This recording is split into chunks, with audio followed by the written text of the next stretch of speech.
What if I told you there was a secret weapon that could destroy an entire fleet of ships from miles away without anyone even getting hurt?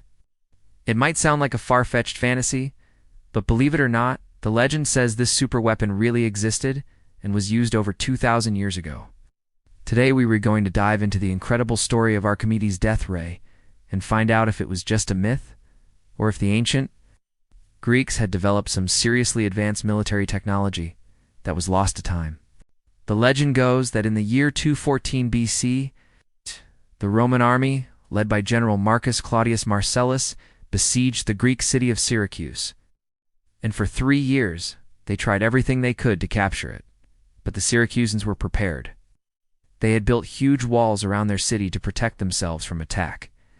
And inside those walls lived Archimedes, one of the greatest mathematicians and engineers of all time. But the Romans weren't giving up so easily. One day they sent a fleet of ships to blockade the harbor, hoping to starve the city into submission. That's when Archimedes came up with a plan that has become one of the most famous stories in history. Legend says he positioned a bunch of mirrors around the top of the city walls and focused them towards the Roman ships. Then as the sun came up, he let loose a concentrated beam of sunlight that set the ships on fire and destroyed the whole fleet. This wild story is told by the Roman historian Livy, who wrote about the Siege of Syracuse. He describes Archimedes' deadly mirrors as being made of polished shields, which seems a little strange since shields are usually made of wood and leather, not exactly reflective material. Maybe those were special bronze shields, or maybe they were actually mirrors, which would make sense because mirrors were pretty advanced technology back then. They were basically sheets of metal that had been carefully polished until they could reflect images clearly enough to be useful. So Archimedes' mirror weapon isn't totally out of the question, but where did Livy get his story from? Unfortunately, we don't know.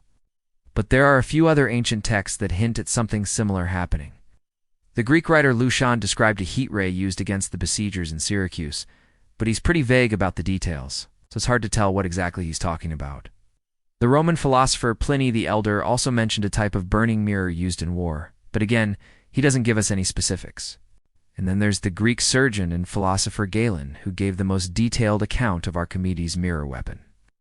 He said that the mirrors were mounted on towers near the top of the city walls, and they were able to move them back and forth to aim where they wanted. And according to him, the concentrated beam of sunlight was so powerful that it could burn through chainmail. Like it was uneven there, but there's more. The Greek writer Polybius, who was actually there during the siege, talked about how the Syracusans had some kind of device that could launch projectiles from miles away.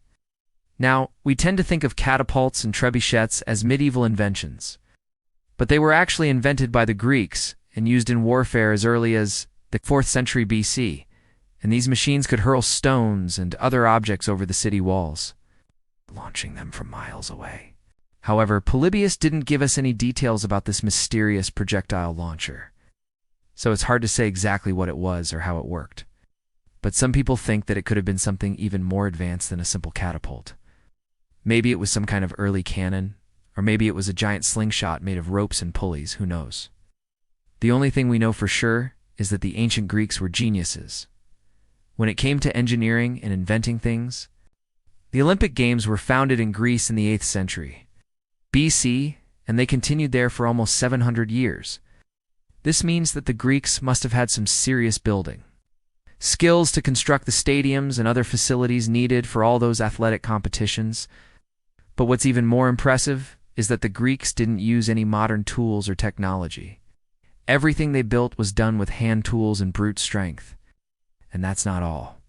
The Greeks were also masters of mathematics and astronomy. They understood that the Earth was round long before the rest of the world. They even calculated its circumference pretty accurately by measuring the angles of shadows cast by the sun. In fact, the ancient Greeks knew a lot more about the universe than we give them credit for. They observed the planets and stars and charted their movements across the sky. They even invented the astrolabe, an amazing piece of technology that allowed them to tell the time and navigate by the stars. But maybe the most impressive thing about the ancient Greeks was their ability to invent new things. They were constantly coming up with new ideas and improving on old ones. In fact, many of the inventions we take for granted today can be traced back to the ancient Greeks. For example, the alarm clock, the water clock, the crane, the drill press, the odometer, the parachute. The plow and the saw are all inventions that can be found in ancient Greek texts. So you can see why some people believe that Archimedes' death ray might have been real. If the ancient Greeks could invent all those amazing things, then it's not too much of a stretch to imagine that they might have also developed some kind of laser weapon. But sadly, we can't know for sure because there's no physical evidence left of Archimedes' death ray. All we have are stories and legends passed down from ancient times. It's possible that the death ray was just a myth, a story that was embellished over time and became bigger and bigger until it turned into the crazy tale we know today. After all, the ancient Greeks were known for their love of exaggeration and tall tales. But others believe that the death ray really did exist. They point to the fact that the ancient Greeks were so advanced in many areas of science and technology that it's hard to believe they would have developed such a powerful weapon. Plus, there are a lot of details in the stories about the death ray that are just too specific to be completely made up. For example, Galen described the mirrors as being highly polished and capable of focusing the sun's rays to a single point. This is exactly how lasers work, by focusing light waves together to create a concentrated beam. And according to Livy, the beam was so strong that it could burn through a Roman soldier's armor and shield. This is also consistent with how lasers work, since they're often used in industrial settings to cut through metal and other materials. Of course, this is just speculation. And in the end, we can't say for sure what Archimedes really invented or whether or not he used mirrors to burn Roman ships. But here's the thing. Even if it was just a myth, that doesn't make it any less amazing. The story of the death ray shows just how advanced the ancient Greeks were and what they might have been capable of if they had the right resources and technology. And who knows, maybe one day we'll uncover new evidence that will prove once and for all that Archimedes really did invent the death ray. But until then, it's up to each of us to decide whether we believe the legend or not. Personally, I like to think that the death ray was real, not just because it's a cool story, but because it shows that we should never underestimate the power of human ingenuity. The ancient Greeks were able to accomplish so much without the benefit of modern technology. And who knows what we might be able to accomplish if we put our minds to it. Maybe we won't settle for just one fusion reactor or a self-driving car, but aim for the stars and create something truly amazing. More recently, another team attempted to recreate Archimedes' death ray using 435 mirrors arranged in a circle. They aimed the beam at a target 120 feet away and claimed to reach temperatures of around 1,000 degrees Fahrenheit.